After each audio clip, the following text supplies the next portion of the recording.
I'm studying math. I'm studying language. I'm studying science. I'm hanging with Dr. Hendrix. So what's your story?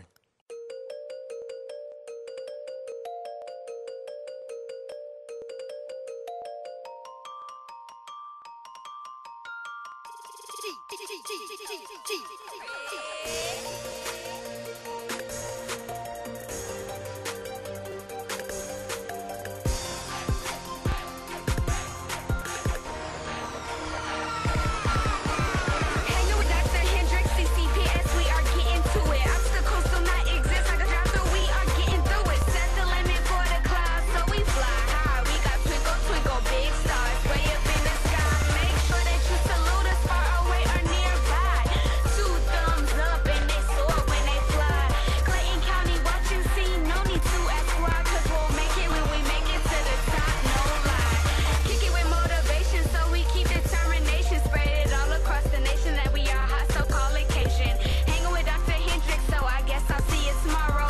Don't forget, I'm signing off, sincerely mulatto. Hanging, I'm hanging with Dr. Hendrix. Hanging, I'm hanging with Dr. Hendrix. Hanging with Dr. Hendrix. Hanging with Dr. Hendrix. Hanging with Dr. Hendrix.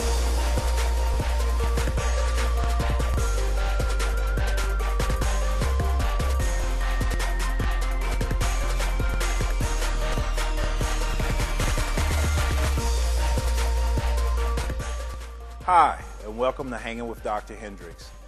So, what are you thankful for this holiday season? Is it your family, your friends, your health? We posed that question to employees and students throughout the district. What we found is that although we all have reason to be thankful, some of us have amazing stories to tie into our thankfulness. Meet Joe Campbell. Joe is a 7th grade student at Lovejoy Middle School. Joe has a lot to be thankful for. For 5 years, Joe was in and out of the hospital fighting for his life against a rare form of leukemia.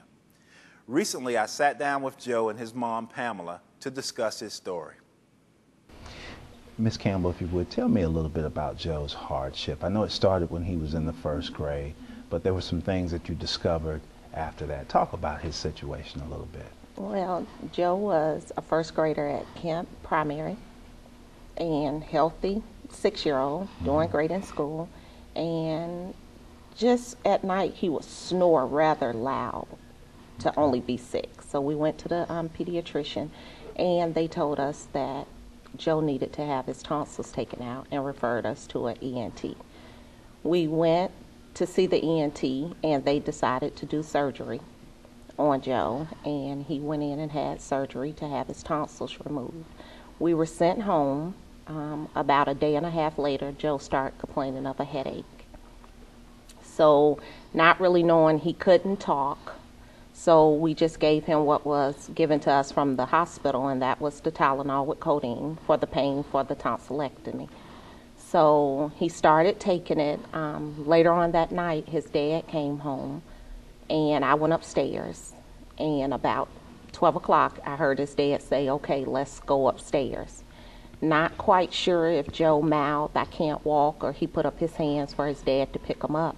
I heard his dad say, "No, I'm not picking you up." And again, we're thinking Joe is trying to milk us, and he's had surgery, and he doesn't want to do anything because we have been doing everything for him. And the next thing I heard was a loud bang on the table. And I heard his dad say, "Oh, you really can't walk." Went downstairs, and Joe's entire right side was drawn up. We're thinking he's dehydrated because he didn't want to drink, because he had just had surgery on his throat. We'll go to the emergency room. They'll give him some fluids, and 2 or 3 hours we'll be back home. And we could not have been more wrong. We got there, and they ran some tests, ran some blood tests, and the doctor came out and told us that Joe had leukemia. And I explained to her, no, my son just had a tonsillectomy, not leukemia, thinking that maybe they got the blood tests mixed up. She said, well, his blood count is rather high, so let us go and recheck again. And we'll be back. She came back. She said, I'm sorry to tell you, your son has leukemia. Again, I was still not believing in a state of denial because I knew I had a healthy child 3 days ago. So not really wanting to comprehend or accept what she said. It really didn't hit me until I heard her on the phone calling for Life Flight for him to go to Eccleston, the Children's Hospital. When we got there, they confirmed with us that he did have leukemia, that his white blood cell count was 178,000, which meant nothing to me. And I said, okay, until they explained to me a child his age blood count should only be 4 to 10,000. We went in on a Friday. They ran a lot of tests. They actually did run a test of his brain because I said he was complaining of headache. They thought it was cancer on the brain, so they did not think he would make it to Sunday. They told us that honestly we needed, to prepare that this was it because it was so aggressive and his white blood cell count was so high. Wow. We started praying, of course, and he made it to Sunday.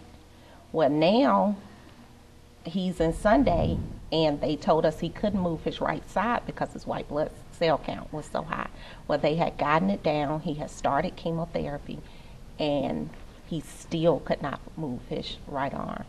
Well, when they ran more tests, they found out that it wasn't cancer on the brain, that where he had had surgery, the doctor had actually nicked his carotid artery, and he had had a stroke. Wow. So on top of leukemia, we found out he had a stroke. So he was in ICU. He actually ended up on life support for 6 weeks. We were in ICU for 3 months. The chemo did work, and he was doing great. We actually was in therapy. He went back to Camp Primary the second half of second grade. Now, we had the leukemia under control, but because of the stroke, he had lost his memory completely. So he went back as a 7-year-old, but unfortunately, not knowing his colors, alphabets, numbers, or anything. Wow. I have to say the teachers were really great. They really took care of him. We completed the second half of second grade, started third grade, went to Kemp Elementary, and our second day of school, we found out the leukemia had come back. Oh, wow. So he was again taken out of school again, and they gave him chemo. Unfortunately, they said the chemo wasn't working because when it comes back, the leukemia comes back, it comes back more aggressive because it has figured out how to beat the chemotherapy.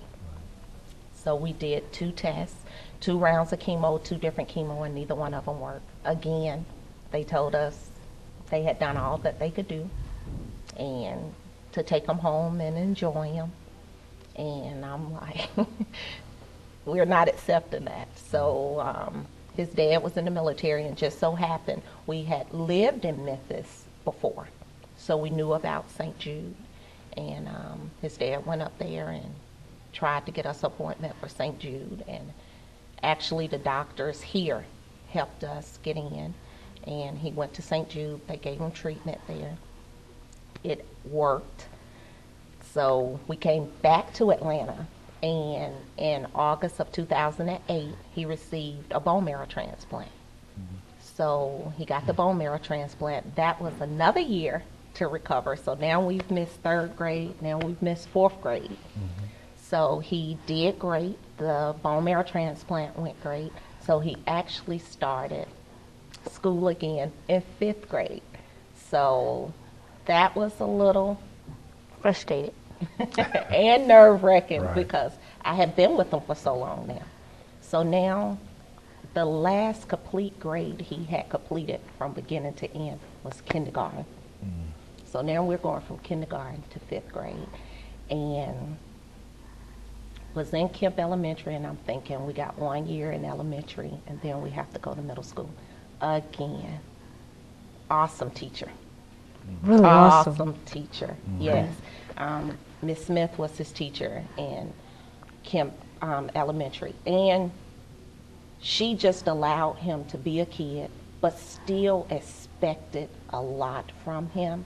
And he just got used to being back in school, learning how to meet friends again, and now we have to come to middle school. So again, that was another hurdle for me. I think I was a bigger issue than Joe was.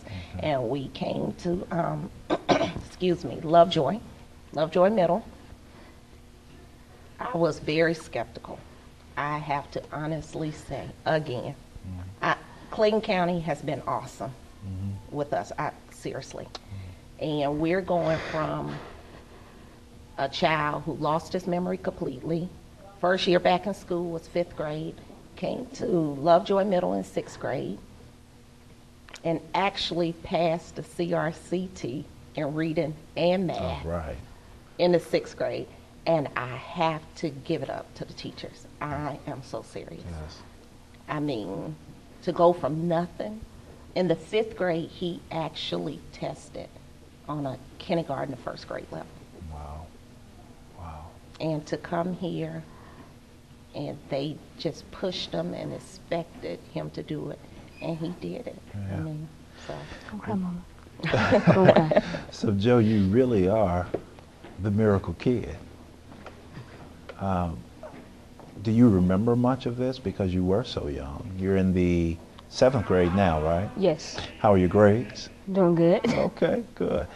So, do you remember a lot of this? I just remember I was like, cause I don't remember much, but I just remember my mom and me was run to the hospital, and I just said, no, I'm at home. I said, no, JJ, you're at an ambulance.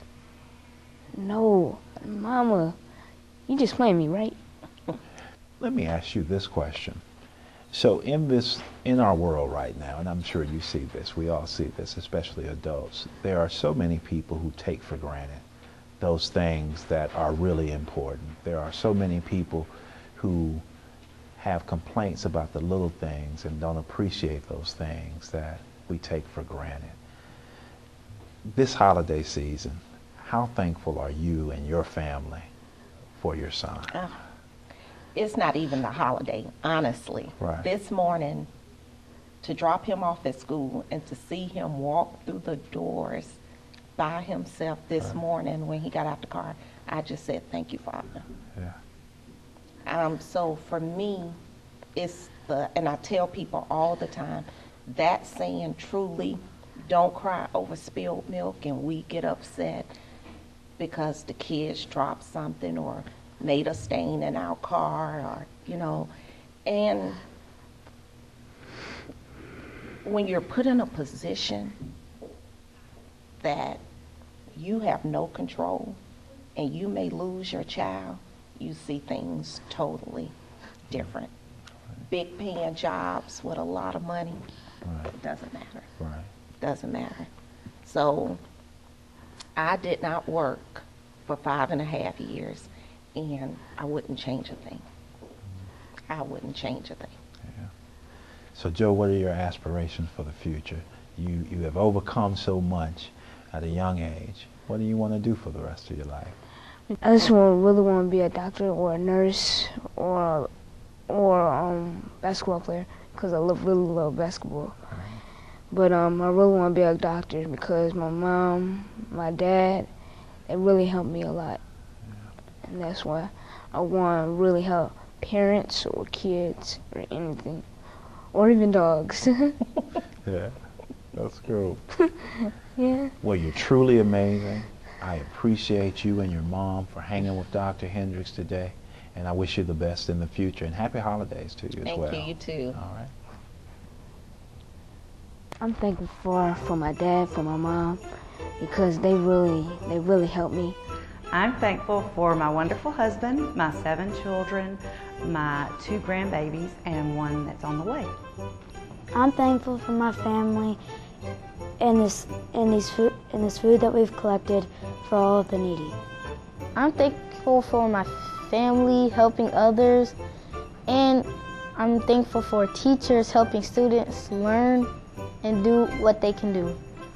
I'm thankful that I've been able to make it through what I have, be perfectly fine with it, and just be happy it is what it is, because it could have been a lot worse. Meet Milan Wolf. Milan is a senior at Forest Park High School. He is a talented musician, having mastered multiple instruments on his own. Milan also has a debilitating condition that on most days has him in excruciating pain. Through it all, this kind young man has managed to keep his spirits up and stay focused on his grades. Here's why Milan gives thanks in his own words. So tell me about this pain that some of the people here in the school, in terms of faculty, told me that you experience even to this day, and it's persisted for a while, is my understanding. Talk about that a little bit. It all started back in January 2008 when I was 13 years old. It was, let's see, my back had started hurting, like right on my tailbone, and I had no idea what it was, and it really hurt, and I kept it to myself. I said, it'll go away. Sure. Well, come maybe early March, it hadn't, and so I finally spoke up to my parents about it, and I started to have to miss school. We went to the chiropractor, and because we figured, hey, maybe it's something with my bones. The last thing I remember doing was falling in the snow on my tailbone. And kept going to the chiropractor. Nothing was helping, and we went to the emergency room, and they told me, we asked them if I needed an MRI. They said no, you just need like physical therapy. So he set us up to go see the physical therapist, and we did, and he did x-rays and told us, go get an MRI. You have one tumor on your spine. It's wrapped around your nerves and everything, and I freaked out for the first part. My parents, they didn't tell me that. They just said it was a growth. My parents told me it was a growth. Me and my best friend ended up just Googling, and I had to go ask if I had a tumor. So they said yes, and I was calm. I got the surgery done, and I started to have, my back pain was gone, but I was having sharp pain down my legs, which is what I feel today. Okay. So you have this pain, but you still have this will to be successful in school. Talking to your counselor, and some of your teachers, and even your principal, they're amazed at your resolve as it relates to making sure that your education is still first. How do you endure the pain and still put forth the effort, and why? Well, why and how? To me, it's just, I have the correct mindset. I'm saying I want to do this, I want to get it done, and so I just try to block it out as much as I can. And also, after almost 4 years of dealing with it, I know it's bad to say this, but you grow used to it. So not just academics, you also dabble in music and the arts. Talk about that a little bit. Yes, I'm part of Forest Park High School's orchestra program. I've been part of chamber since 10th grade, which is the highest level in the orchestra. Let's see, I started off playing violin in 8th grade, and 9th grade I got switched to cello because we needed more players, and I was taking my violin and my cello home. I would dabble around with the notes, and I found my sister's old keyboard under my bed, and so I would play a note on my violin and press a note. I learned how to play the piano like that. Wow, it's amazing. And I switched to, now I know how to play viola just a little bit, and saxophone. I can sing and I can play guitar. Wow, absolutely outstanding. Let's go back to your tumors and the issue with the pain that you feel. On a scale of 1 to 10, with 10 being the highest in terms of pain, what do you feel on most days? On most days, that can range anywhere from 2 to 8. Right. If it's up to 7 or 8 maybe, I'd have to say I'd probably miss a day of school. Right. On days like this, I'd probably say a 2 or a 3 to where I'm able to cope with it. Are there any days when you feel no pain? No. So what's the prognosis for the future? What have you been told, or what have your parents been told in regards to? I was told that the pain could last for who knows how long. The doctors, when I first had the surgery, the doctors said it could take up to 20 years.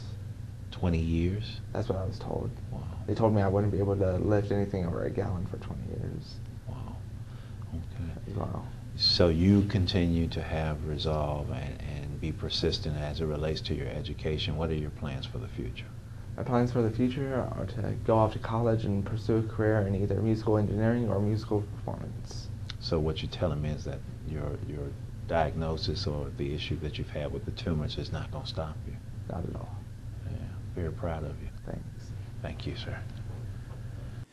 We'll be back in a moment.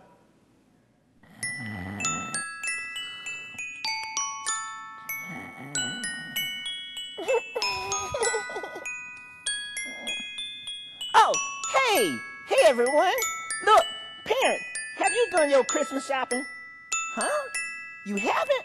Don't you know that's only like 1, 2, A, B, zebra. As you can see, I'm too young to count. But anyway, you need to go out there and get those gifts for those kids. I know they've been good. You know what I mean? Because, one hand, they've been real good. On the other hand, they did their chores. On both hands, well, I guess they did what they were supposed to do. But you need to go out there and get those presents. Ooh, you know what I like? I like that little thing. What's it called? Pacifier. Yeah. And then, what's the other one? G.I. Joe. Ooh, he's so funny. And SpongeBob, the little square thing. He's okay. But anyway, make sure you go get those presents. Because it's been a greatest of all year. I love it. I love it. Yes, Mommy. That's me, Mommy. I'll see you later. Mommy has to come because you know what babies do. Bye-bye. This is Ruth Simmons. She's a paraprofessional at Marshall Elementary. Ms. Simmons possesses the kind of commitment that any employer desires of its workforce. When educational requirements were increased for paraprofessionals from a high school diploma to 2 successful years of college, Ms. Simmons found herself without employment. Her principal, Dr. Velma Mobley, knew that Ms. Simmons was committed to the school and that she had impeccable work ethics.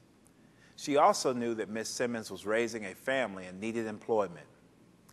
Dr. Mobley offered Ms. Simmons an opportunity to work in the only vacancy she had.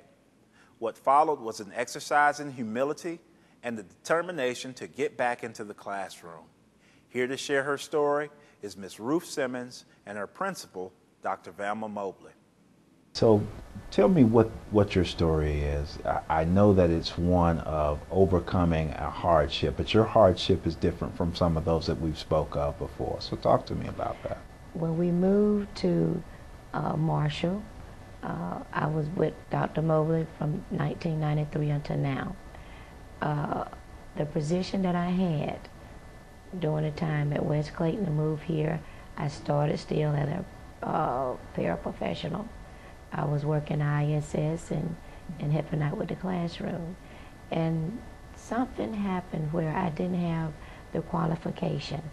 And she called me in the office and said, well, Ruth, you won't be no longer working as a paraprofessional because now the test that I tried during the time and at the end I passed, but they said that it's discontinued.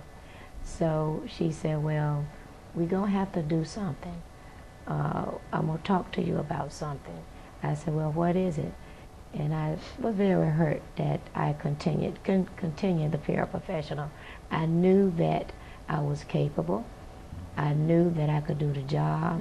I had the wisdom doing the job. And I said, well, what is it? She said, well, something had come up. And she asked me would I like to take the custodial job. You know what you could do.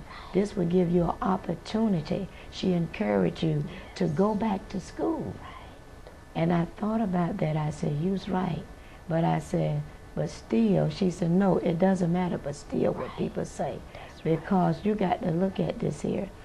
My heart was at the children, for the children, and also where I was, because I knew that God placed me here to be with her. And as I began to realize that, well, that's right, she's telling the truth. So as I would walk the hallway each day, you know, go in a different room, empty trash can, and I would say, anything if you want me to do, just let me know, teachers. Then Dr. Mobley encouraged me every day, just go on and do what you got to do. And it took a lot out of me to really face the teacher here, you all. But I realized that, hey, God is going to promote me. Yes. I didn't have an attitude. Yes, that's right. I did what I was told. Didn't matter When trial would come, when she got on me about things. She wants things right, believe me, excellent. Right. And I just thank God that I have come a long ways. I got my social, I went back to school, and I'm also working on my BA. And even though, you know what I still do? The custodian's here. I still will wipe the table. Yes, she does. I was asked, the custodian's here, hey, you all need some help? I would still volunteer, because you know what I didn't forget? Where I come from. That's right. That's right. That's right. That's powerful. So let me be clear on what I hear. You started off as a paraprofessional. Right. The requirements for the paraprofessional job changed.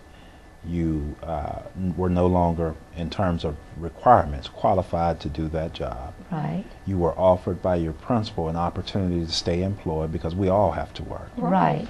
And this particular position was a custodial position. Right. How long were you in that position? I was in there for about 4 years. About 4 years. Yeah. 4 years at the same school where you served as a paraprofessional. Right. Commitment. Let's talk about commitment. Yes. Commitment, you got to have it in you. Yes. Okay. Yes. And you got to, I learned that committing to a place what I love. I love being here. Yes. I love the children. I love what I was doing. Okay, if you don't like what you're doing, you won't be committed. Right. And you won't be loyalty. Right.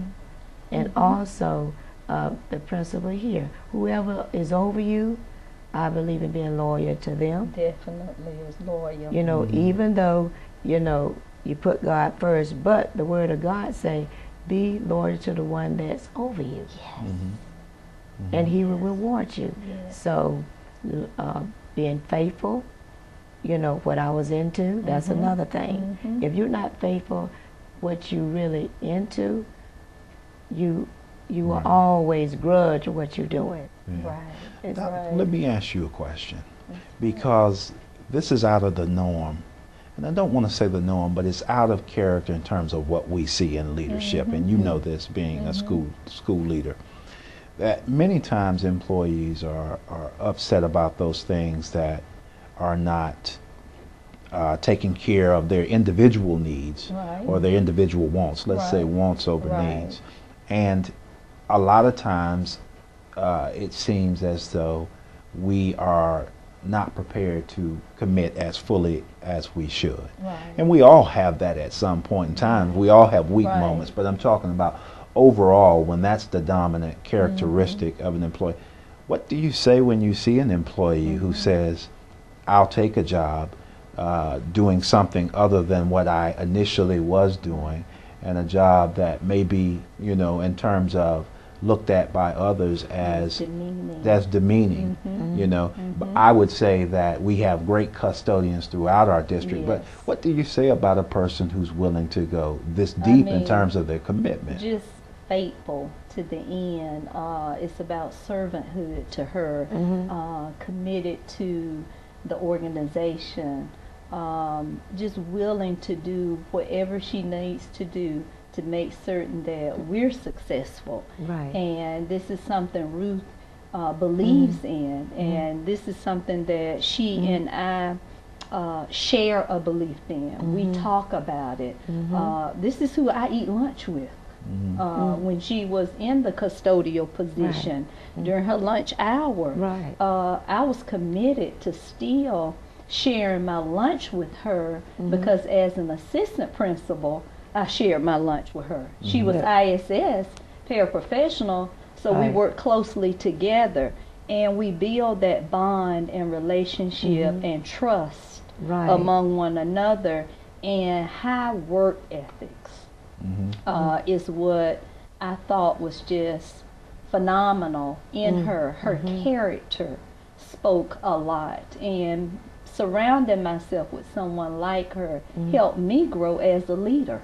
And then when I look back, when I walk the kids to the cafeteria, I look back at the restroom. Yes.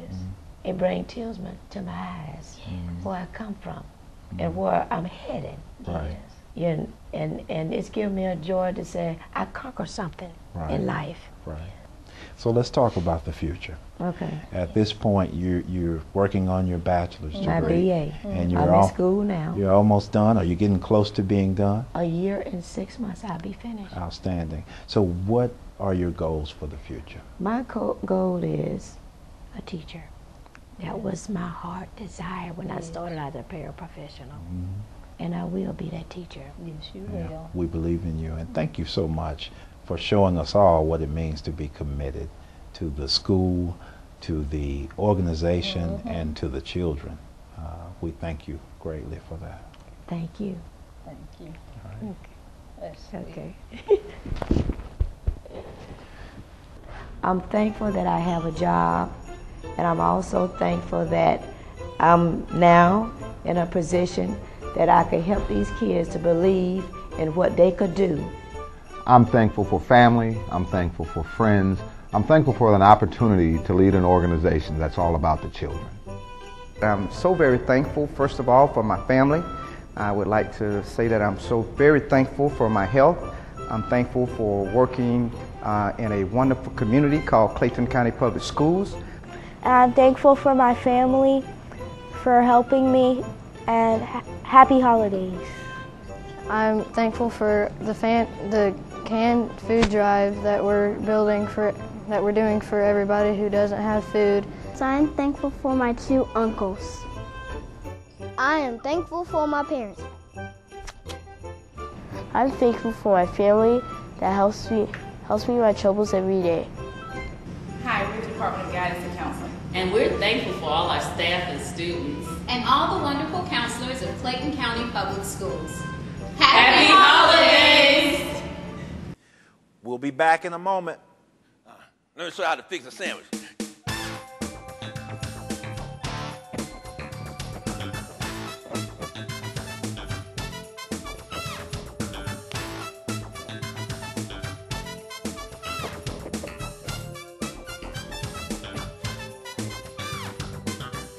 Yeah, I like this, man. I like this.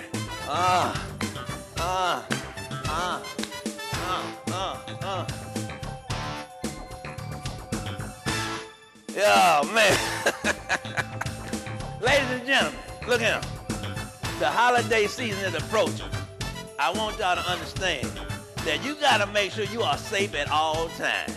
Now see, old school, I'm a safety cat. That's all I do, safety first. See, stop, look, and listen to what I got to say, you know what I'm saying?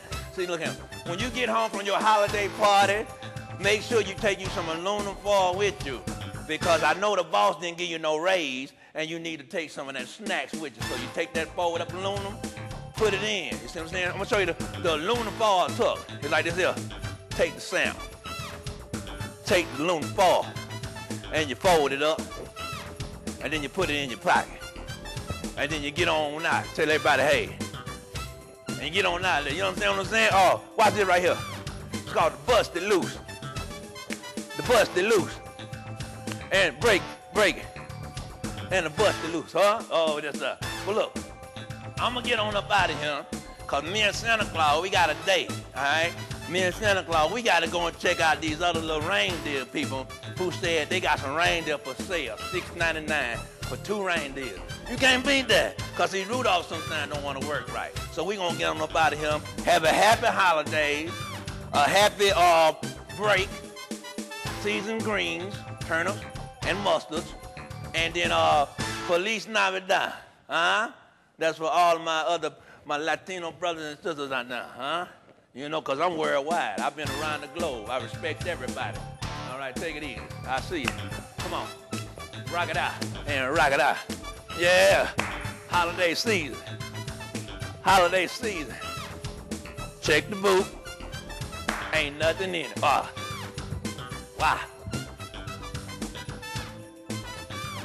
And flip the pun. And flip the pun. And check the collar. And pose. The coolest person I know is Principal Marcus Fuller of Callaway Elementary. Recently, he was traveling in his car near Mundy's Mill High School. He noticed the cars ahead of him were attempting to dodge an object in the road. As he got closer, he noticed that the object multiple cars had driven past was actually a child. He immediately positioned his car as to block the injured student from harm.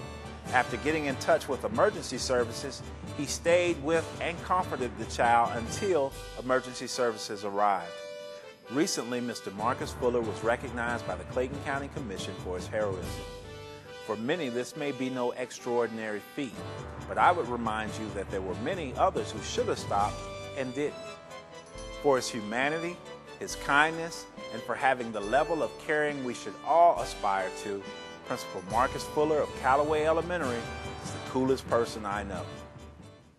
For your holiday pleasure, here's a performance from Mr. Derek Jackson and the Performing Arts Magnet Program Jazz Ensemble.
So there you have it.